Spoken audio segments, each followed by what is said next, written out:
Este programa tem o apoio do Continente. Aprender a comer é saber escolher. Por isso descubra a nova gama Bem-Estar Continente Equilíbrio. Desenvolvida por nutricionistas com vitamina D e probióticos, sem adição de açúcares, lactose ou gordura. Uma opção equilibrada, prática e cheia de sabor para incluir no dia-a-dia.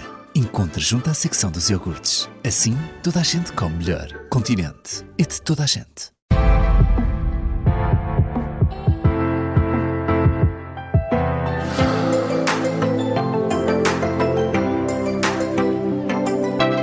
Aprender a comer na Rádio Observador com a nutricionista Mariana Chaves e à sexta-feira com a resposta às dúvidas dos nossos ouvintes. Envie as suas para marianachaves@observador.pt. Olá, Mariana. Olá, Nelson. Tínhamos aqui uma dúvida do António, há já algum tempo, vamos hoje conseguir responder-lhe. O António pergunta: as gelatinas são utilizadas para idosos, para crianças e até estão sempre presentes naquelas cafetarias dos ginásios? O António quer saber se a gelatina é uma boa fonte de proteína, com açúcar ou adoçante, vegetal ou animal. Muitas questões do António. Exatamente. Todas sobre a gelatina. E realmente é bom falar-se disto nesta época do ano em que os supermercados estão cheios de gelatinas já feitas. E parece que a gelatina nos últimos anos ganhou aqui uma espécie de aura saudável, porque é anunciada como tendo poucas calorias, porque realmente é prática neste aspecto, não é? Está pronta, é só abrir a tampa como se fosse um iogurte. E porque muitas vezes, como é feita a partir de colagênio, aparece muitas vezes conotada como sendo uma boa fonte de proteína. Mas a resposta ao António é que a gelatina, comercializada com ou sem açúcar, portanto, com açúcar ou com adoçante, não faz parte do cabaz de produtos alimentares saudáveis pensados para promover uma boa saúde metabólica. Não tem interesse nutricional. Grande novidade. Mas a gelatina não tem proteína? Porque é que aparece tanto associada também aos ginásios e nas cafetarias dos ginásios e nas vending machines dos ginásios? Exato. Ela tem proteína, sim. Essa é a resposta direta, mas não é matemático, porque a questão é a qualidade dessa proteína. Portanto, a gelatina é produzida a partir do colagênio. Estamos a falar das proteínas convencionais, as de origem animal, não é? Suína. E, portanto, ela é rica, sobretudo, em alguns aminoácidos específicos. Portanto, nós temos que pensar nas proteínas como sendo um colar de pérolas, em que cada pérola é um aminoácido. Portanto, ela é rica em só alguns. E nós precisamos da proteína completa. E ela é pobre em vários aminoácidos essenciais. Por exemplo, pode não ter triptofano, por exemplo, mas é considerada realmente uma proteína incompleta, de baixa qualidade. Ou seja, não deve ser utilizada como um substituto real de fontes proteicas completas. Como o quê? Como os laticínios, como os ovos, como o peixe e a carne, as leguminosas, ou tofu. Portanto, várias opções, ou mesmo que estejamos a falar de proteína em pó, não é? Que vem do soro do leite. Portanto, não é essa a alternativa. Portanto, é importante as pessoas enquadrarem este produto, não é?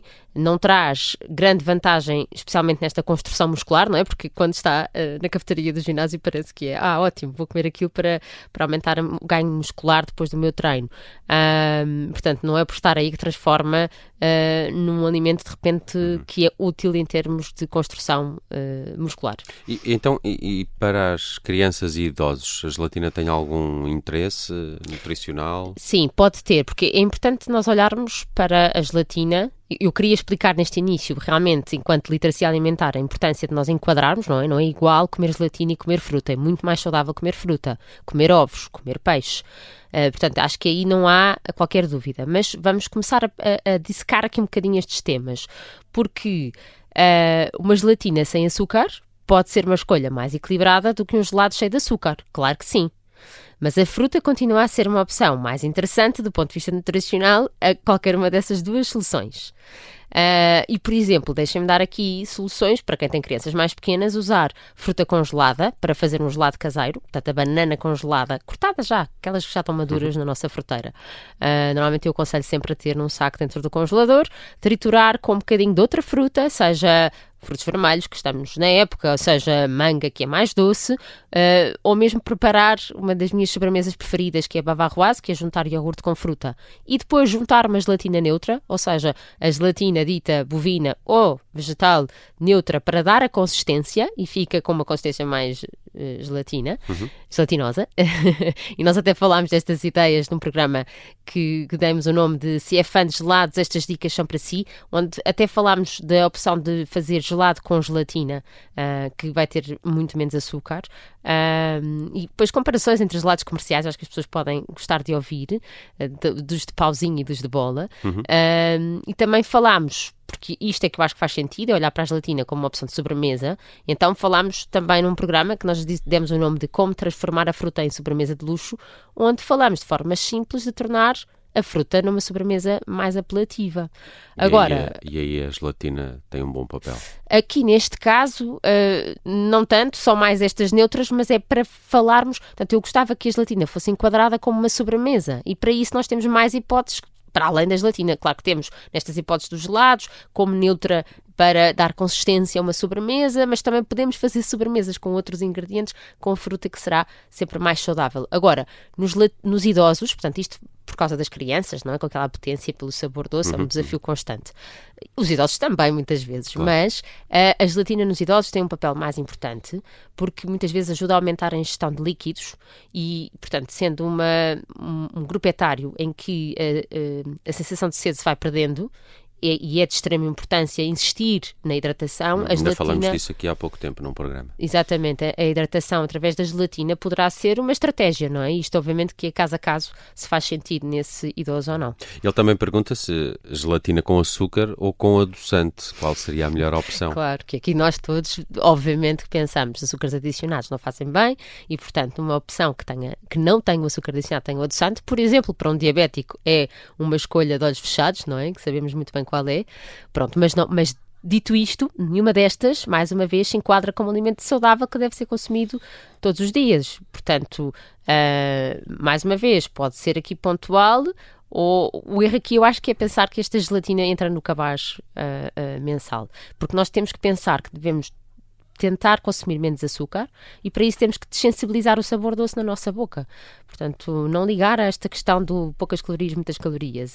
Tem que ser pontual, tem que valer a pena e se nós fizermos isso numa rotina diária, vai ser impossível desensibilizarmos o sabor doce. Vamos estar sempre à procura de mais e mais. E aquela dúvida do António de gelatina vegetal, é uma opção melhor?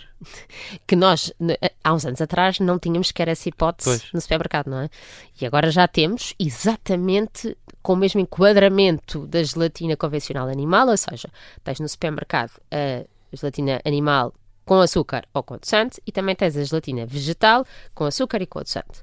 Portanto, nesse enquadramento o raciocínio é exatamente o mesmo, não é? Quer dizer, não vamos olhar para isto como uma alternativa saudável para ter o nosso cabaz mensal. Agora, assim como também tens a gelatina em pó ou em placas animal, portanto neutra, sem sabor, sem nada a adoçar, sem outros ingredientes, também tens a vegetal e a mais conhecida é o agar-agar.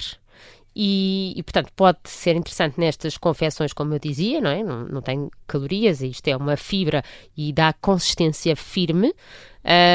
Portanto, ao contrário da gelatina animal, que não tem fibra, nesta gelatina vegetal vamos ter fibra, mas também vamos ter uma viscosidade diferente, importante para as pessoas que se aventuram na cozinha, vai ser diferente, vai um bocadinho mais dura a consistência, não é? Portanto, isto é importante as pessoas perceberem essa diferença. Mas funciona muito bem, por exemplo, para gomas saudáveis, sabes? Aquelas alternativas que muitas pessoas... Portanto, e ao ter fibra também terá essa vantagem. Pode aqui ter algum efeito em termos intestinais, mas ainda a evidência é muito parca sobre isto. Portanto. Precisamos de mais estudos sobre essa matéria. Há situações em que a gelatina animal pode mesmo ser útil? Sim, e é importante, olha, que é importante essa pergunta, porque, como eu acabei de explicar, se uma pessoa pensar, então vou passar a usar sempre a gelatina neutra para não ter nem o adoçante nem o açúcar, para além de outras coisas, outros Z's que lá aparecem, não é? Obviamente.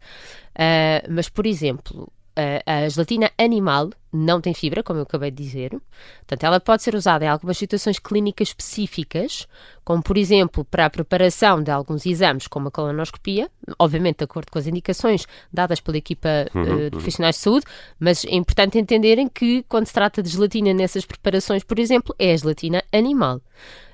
E também há algumas alturas em que a dieta, em situações clínicas em que tem que ser, dizem-nos, com poucos resíduos, isto é um termo técnico para nós nutricionistas, mas sem fibra, e aí entra esta gelatina animal. Portanto, mostra-nos realmente que a gelatina tem utilidades. Agora, não vamos confundir com a utilidade de qualidade nutricional, ou seja, claro, como comer mirtilos, não é igual comer mirtilos e gelatina. Agora, um produto, por exemplo, temos que pensar aqui, tanto como eu dizia, não era a gelatina comercial, pronta a comer, e estas gelatinas que nós podemos utilizar de forma prática. Como outro ingrediente numa receita, não é? Exatamente. Agora, para o António é muito importante explicar que, como outro ingrediente, mas não a pensarmos que estamos a adicionar proteína a essa receita, não é? Podemos estar a juntar fibra ou não, a consistência claramente, não é? Que é isso que estamos a dar, mas ficamos por aí. E obter esse sabor doce é sempre melhor privilegiar a fruta em vez da gelatina. Está feito o Aprender a Comer desta semana com as dúvidas do António. A propósito de gelatina, podem encontrar este episódio disponível nas plataformas de podcast e também no site do Observador. Até para a semana, Mariana. Até para a semana, Nelson.